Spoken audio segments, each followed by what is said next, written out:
I never expected her to remember my name, let alone everything else. The coffee shop was quiet for a Monday morning.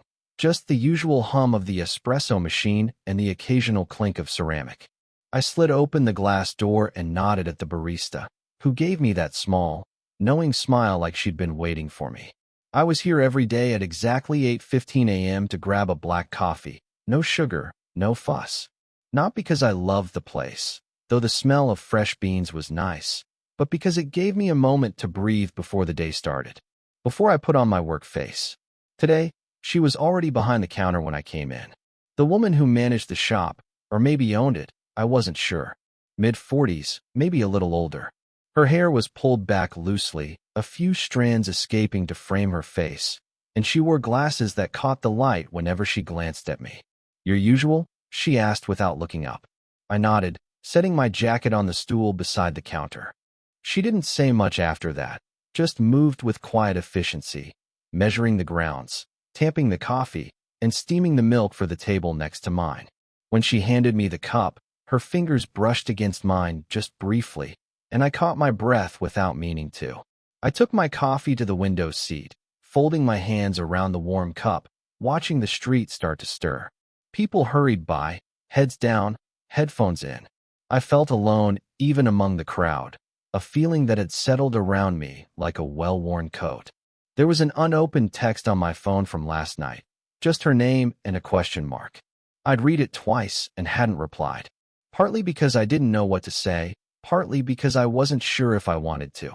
The bell over the door chimed again, and the familiar voice called out from behind the counter. "You're not dressed for work." I looked up, meeting her eyes, clear, steady, a little amused.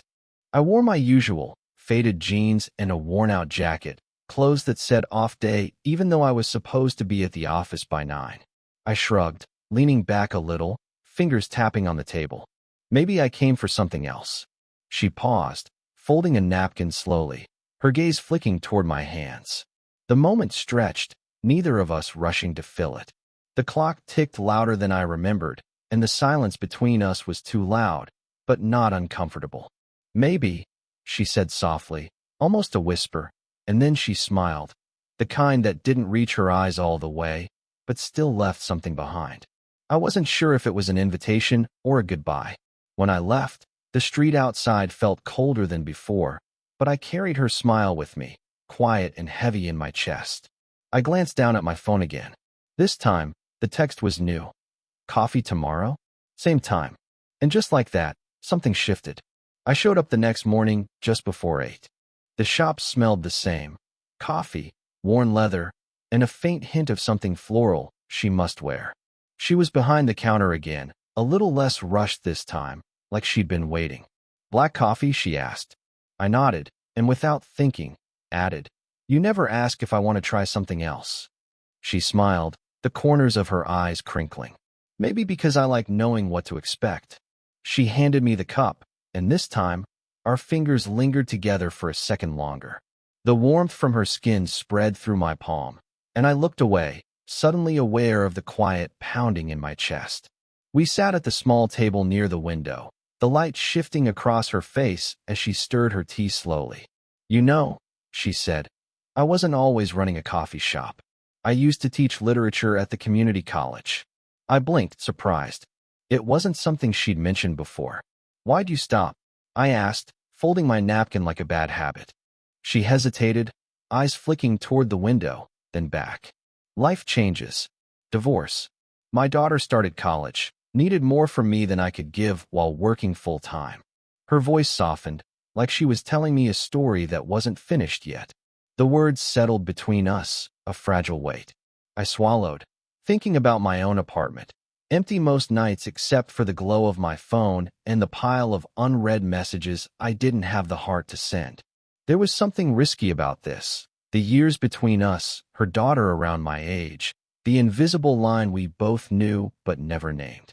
I caught myself imagining us in different places, talking late into the night, sharing meals, those quiet silences filled with something that wasn't loneliness anymore.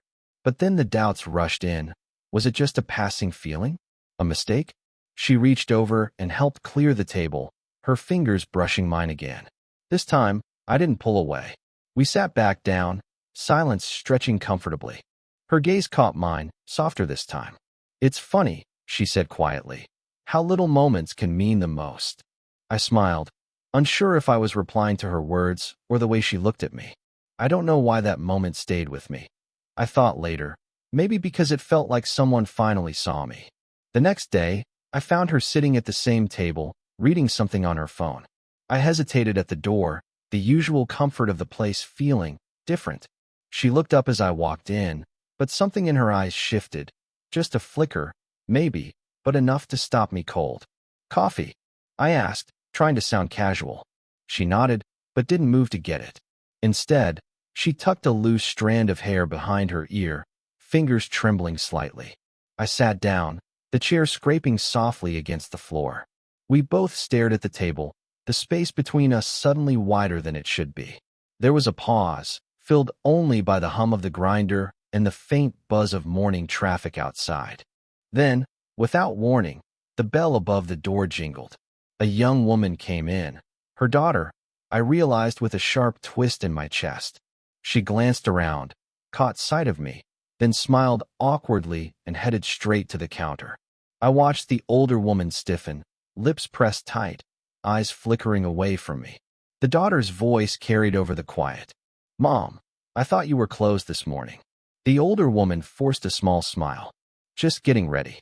I wanted to say something, anything, to fill the silence, but the words stuck. She stood suddenly, brushing past me with a quick, almost rehearsed grace. I reached out, half wanting to grab her hand, half afraid of what that might mean. Her eyes met mine for a fraction of a second, soft, uncertain, and then she was gone. The door shut behind her with a soft click. I sat there, coffee cooling in my hands, heart thudding loud enough to fill the silence. So close, and yet miles away. I wondered if she even wanted me to stay. I found her that evening on the park bench just outside the shop. The sky was bruised purple, and the streetlights hadn't quite flickered on yet. I hadn't planned to come, but something, maybe the weight of silence between us, pulled me there. She was staring down at her hands, fingers tracing invisible patterns on her coat. The space beside her was empty, but I felt the gap between us before I even sat down. "Did you see her today?" I said, voice low. She didn't answer right away, just let out a soft breath, the kind that carries more than air. "I did," she finally said. "She's protective."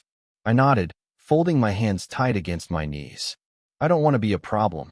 Her eyes met mine then, sharp and honest. "I'm scared," she whispered. "Not of you, but of all this. What it means." The words were thin, almost fragile, like admitting the truth might break something beyond repair. I wanted to tell her it was okay, that I wasn't afraid. But the truth was, my own fear was creeping in, the fear of losing what little we had before it even began.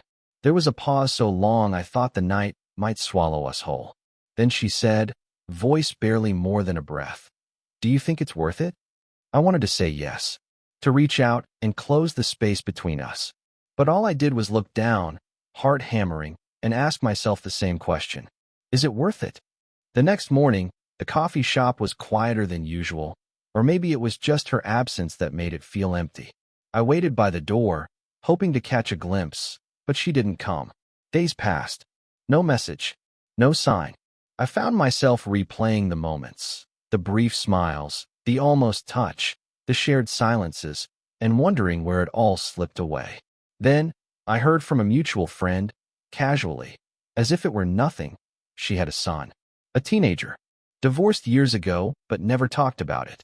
That detail, small but heavy, changed everything. Maybe it was why she hesitated, why the distance grew. I typed out a message, fingers hovering over the keyboard, then deleted it. I didn't feel heartbroken. I felt paused, like life forgot to finish the sentence. The chair beside me stayed empty, and I wondered if she ever noticed I was gone. She found me sitting on the stoop outside the shop just as the sun was dipping low. No words passed between us at first, only the creak of the wooden steps and the faint hum of the street. I shifted, fingers twitching against the rough paint, waiting for something I wasn't sure I wanted. "Finally," she said, "I've been avoiding this." I nodded. "Me too." Her eyes caught mine, steady but guarded. You're not just the guy who comes for coffee, are you? I let out a breath I didn't know I was holding. No, the silence that followed wasn't empty. It was full of all the things neither of us dared say. I'm scared, she admitted quietly. Not of you. Of everything that could go wrong. I reached out, thumb brushing her hand. The lightest touch, almost hesitant. Me too, I said. But maybe it's worth the risk. She looked down, then back up, a small, tired smile tugging at her lips. Okay, she said. We didn't promise anything. Didn't pretend we knew what came next. But for the first time, it felt like we weren't alone. Months had passed since that evening on the stoop, and the coffee shop remained our quiet refuge. I still came at 8:15 sharp, black coffee in hand, settling into the same window seat. She was behind the counter, always there before me, her hair now more often down, a little softer around her face. We didn't speak about what happened or didn't happen, no grand declarations, no promises made or broken. Instead, we found comfort in small routines, sharing a pot of tea some afternoons, leaning into the silence without needing to fill it, exchanging glances that said more than words ever could. The bench outside, where we once bared fears and whispered hesitations, had become just another place to sit, but every time I passed it, I felt a quiet tether to those moments, the fragile start of something real. Life wasn't perfect. There were still pauses, questions left